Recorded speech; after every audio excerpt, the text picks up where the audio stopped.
kembali lagi bersama saya Fatihatul Fadilah. Di sini saya akan membahas tentang asbabul wurud hadis dengan salah satu strategi kebijakan dakwah Nabi, yaitu memberi motivasi dan solusi.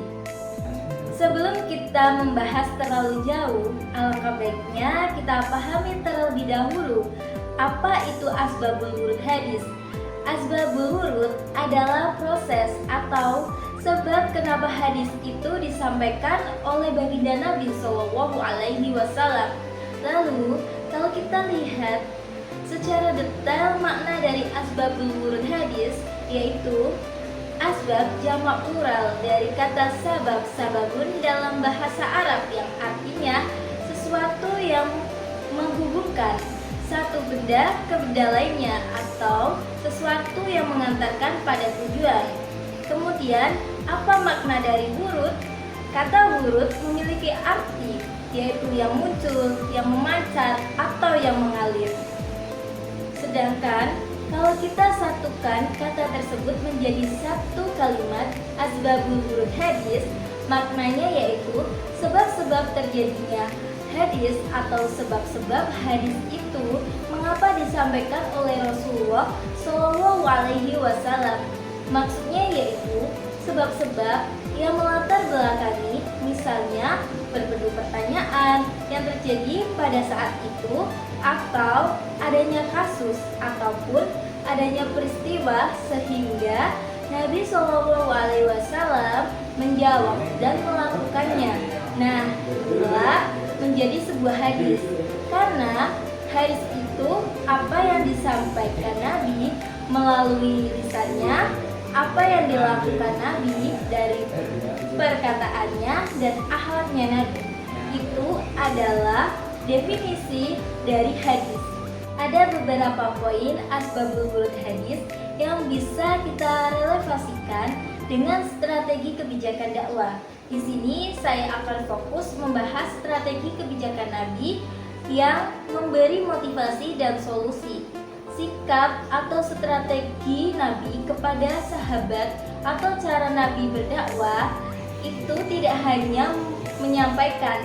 Nabi ketika berdakwah ada orang yang mendapat masalah, Nabi akan memberikan motivasi dan solusi sehingga sahabat tersebut bisa menerima dan merubah sikapnya menjadi lebih baik. Hadisnya adalah dari sahabat Ibnu Umar radhiyallahu anhu, Rasulullah Shallallahu Alaihi Wasallam bersabda, "Al-yadul ulya khairun minal yadil sufla," yang artinya tangan di atas lebih baik daripada tangan di bawah. Hadis riwayat Imam Al-Darimi dari sahabat Ibnu Umar. Terkait masalah ini, ada hadis lain yang diriwayatkan Nabi, yaitu Fa'inal yadul ulya afdalu minal yadil sufla, yang memiliki pembahasan dan arti yang mirip. Lalu, hadis yang ketiga yaitu al-yadul mu'tiyatu khairu minal yadil sufla, tangan yang memberi itu lebih baik daripada tangan yang di bawah. Sebenarnya, masih banyak hadis lain yang membahas masalah ini. Lalu, apa asbabul wurud hadis ini? Kenapa Nabi menyampaikan hadis ini? Apa motivasi dan solusi yang diberikan oleh Nabi? Yaitu sebagai berikut. Adapun latar belakang yang menyebabkan Nabi menyampaikan hadis ini adalah sebagaimana diriwayatkan oleh Imam Al-Bukhari bersumber dari sahabat Hakim bin Hisham. Ini adalah sahabat yang pernah meminta kepada Nabi dan kemudian Nabi meresponnya. Ia pernah berkata, "Aku pernah meminta kepada Rasulullah Shallallahu Alaihi Wasallam dan beliau memberi apa yang aku minta. Seperti ini terjadi sebanyak 3 kali. Setelah datang untuk ketiga kalinya, Nabi tetap memberikan kepada Hakim bin Hisham. Kemudian Nabi seraya bersabda." Sabda Nabi yaitu, "Ya Hakim, harta itu sangat banyak, ada di mana-mana. Barang siapa yang bersikap dermawan, ia akan diberi berkah." Ini Nabi menyampaikan bahwasanya orang yang memberi itu lebih mulia, orang yang dermawan itu sangat mulia. dan mendapatkan keberkahan. Berkah sendiri artinya bertambah kebaikan. Maka kata Nabi, barang siapa yang menghadap harta dengan jiwa yang rakus, dia mengharapkan harta yang dia gunakan, yang dia pegang itu dengan jiwa yang rakus, ada rasa ingin menambah, terus menambah, memperkaya diri sendiri. Kata Nabi, ibarat orang yang makan tapi tak pernah kenyang. Lalu Nabi bersabda, tangan di atas lebih baik daripada tangan yang di bawah.